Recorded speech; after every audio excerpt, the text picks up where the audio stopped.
Good morning Telangana, నేను సింధూర. ఇక అప్డేట్స్ చూసే ముందు హెడ్లైన్స్ చూద్దాం. తెలంగాణకు అన్యాయమే చంద్రబాబు చెప్పే సమన్యాయం. బీజేపీ మద్దతుతో జలదోపిడీ చేస్తున్నారని హరీష్ రావు ఫైర్.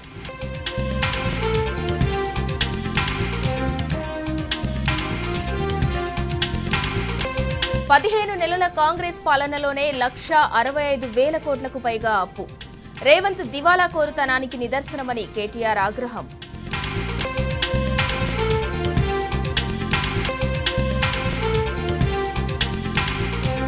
కేసీఆర్ నిరంతర కృషితో సీతారామ ప్రాజెక్టు సాకారం.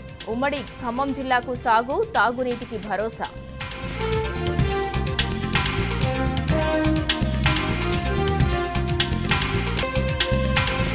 పంట కోసం ప్రయాస, కరెంటు కోసం గోస.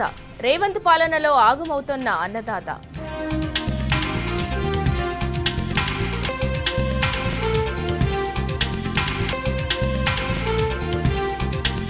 ఏప్రిల్ 2 నుంచి భారత్పై అమెరికా సుంకాల మోత. వైట్ హౌస్ వేదికగా తేల్చి చెప్పిన అధ్యక్షుడు ట్రంప్.